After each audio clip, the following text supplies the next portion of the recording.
Hey everyone.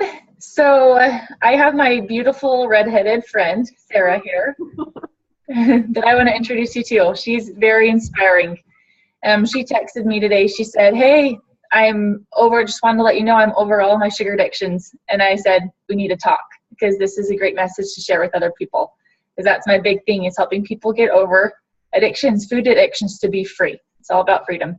So Sarah, I would love to hear about your journey, kind of where you were before, what happened during the changing period, and then how you feel now. So Okay. Yeah, so before I got over everything, I feel like I was in a really bad place. As a child, I was very addicted to sugar. Like I remember whenever my mom would serve dinner and I knew there was a dessert, I would find some way to get rid of the food so that it would look like I ate it, and then I would get dessert for dinner.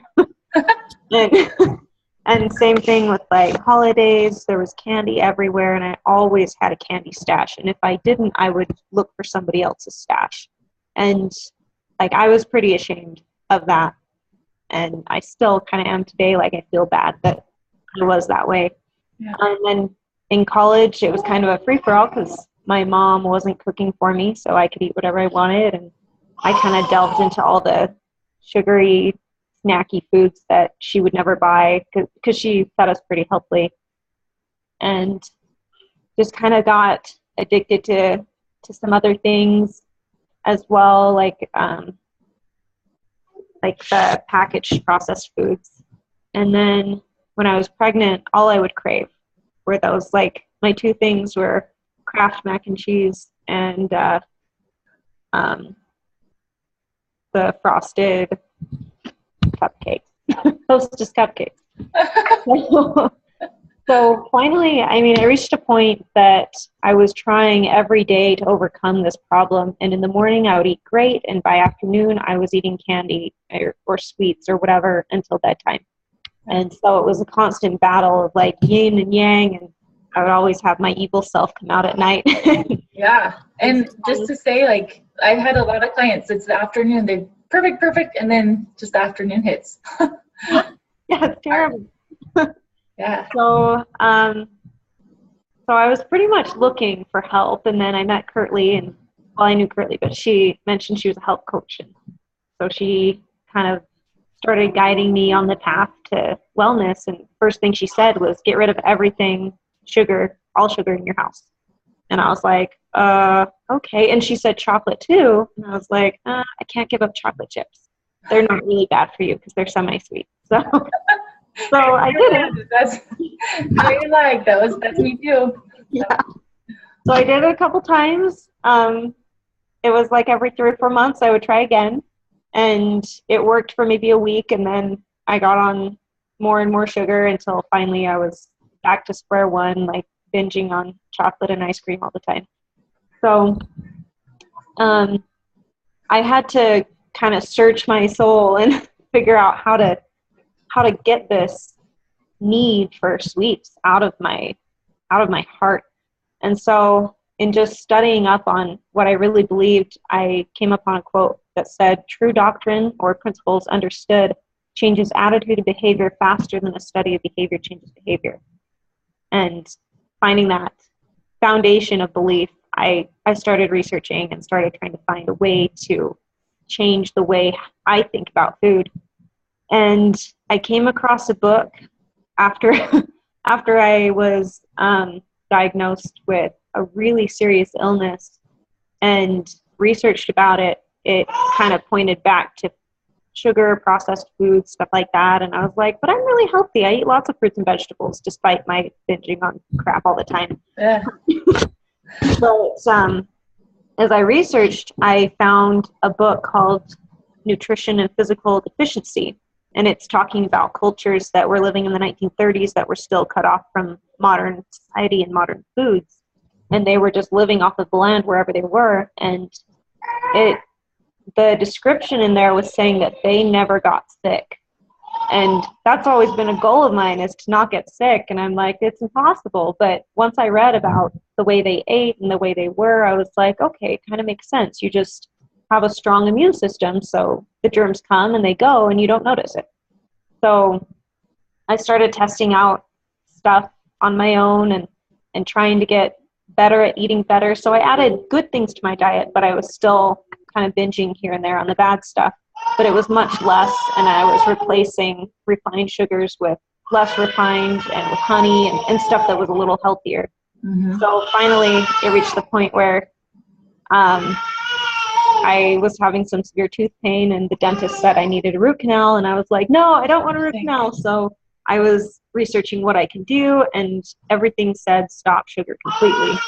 And it also said to stop other things like chocolate, because it has something called phytic acid, which kind of adds to the problem. And so that's the only reason I stopped chocolate at that time. I found that I could go without sugar so much easier when chocolate wasn't there. And then it was Christmas time, and I ate some dark chocolate, and I got back onto the sugar horse.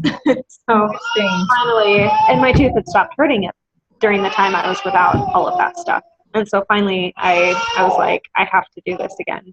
I can't have this pain in my tooth all the time, and I really don't want a root canal. So I stopped all chocolate, all sugar, and I even tried stopping other things just to see how my body would react.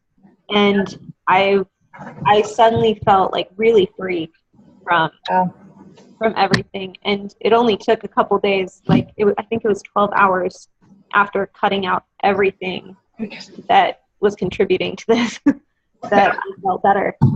And so it's been, I think, 2 months now since I haven't had any chocolate or sugar. Mm-hmm. I discovered carob because I still have cravings, but they're not nearly as strong. And every time I have a craving, it gets less and less when I choose something better. So my new favorite things are like artisan cheeses and olives and like yummy snackies.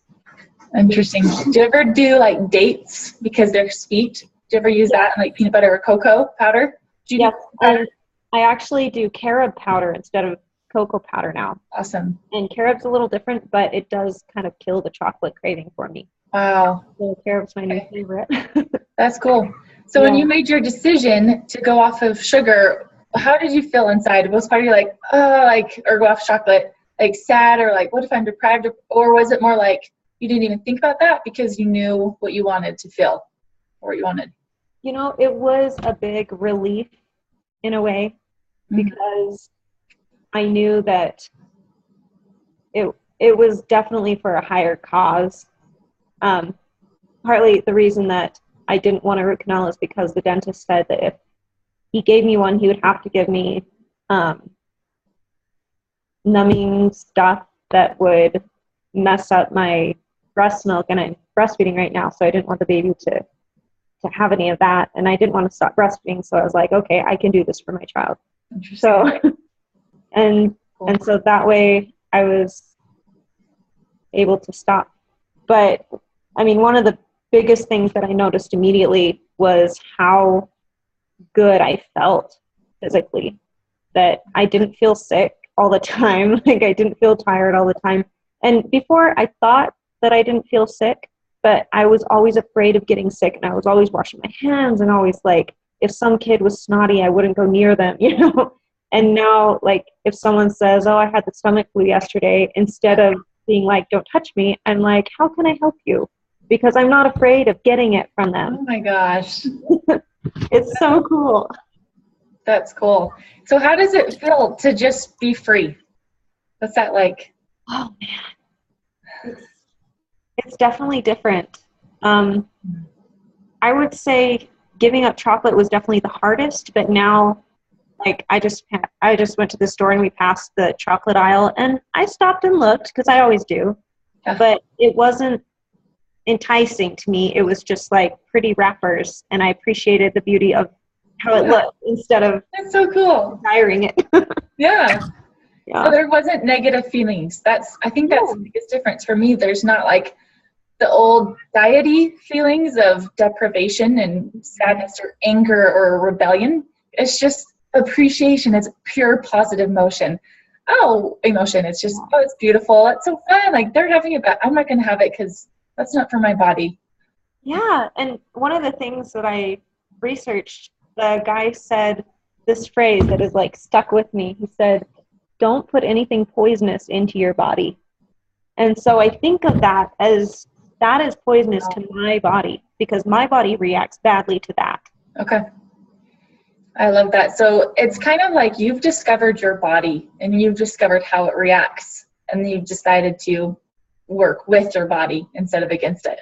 Yeah. Because it's, our bodies are possession that we have ourselves only our whole entire life. Mm-hmm. And so we better take care of it so we can increase our quality of life every single day. It's so worth it. Yeah, and every day I'm learning new things about myself. Like I'm learning that it's best for me to have fruit around like midday or right after lunch. It's kind of like a dessert for lunch, which is really good to me to have something like that. And then in the evening, it's not as tempting to eat after dinner because I don't really need it. Okay, so one last question. This has been so fun. So say you're at a family reunion and then they have those cupcakes that you loved. How are you going to feel, or how would you feel, or how have you felt? Well, just from all of the stuff that I've researched, I feel like I would think they're kind of gross. Yeah. Yeah. Like if I looked at them, I would just think, like, that's disgusting. Like, I would put that in my car for fuel, or that's not something that goes in my body for sure. Yeah. Okay, and I love that you said that, because that's how I started changing. I saw something that I used to love and crave, and just like, ew, like I know what that does to my body. That's just kind of gross now. And and probably the thing that most people would probably not agree with is that I feel pretty strongly now is even if I have to starve, I will not put that stuff in my body because I don't see it as food. I see it as poison. Yeah. That's cool. Because it's like, are you going to starve to death or are you going to eat poison and die from, I don't know. Yeah. Well, starve, that just means being hungry for a little bit longer, So that's all it is. I'd rather be hungry for a little bit longer than put something very detrimental into my body. I think that's kind of what you're saying. Yeah. And yeah, it's not like I keep myself from eating because there's nothing to eat. I've discovered a lot more things to eat that are good for me and healthy. So kind of my new protocol is just look for the thing that's highest in nutrition and eat that first. I love that. Well, you're amazing. This has been so fun. I'm very inspired by your story, and I can't wait to share it with people. So thank you so much, Sarah, for your time. You're welcome. Thank you. Yep. See you later. Bye.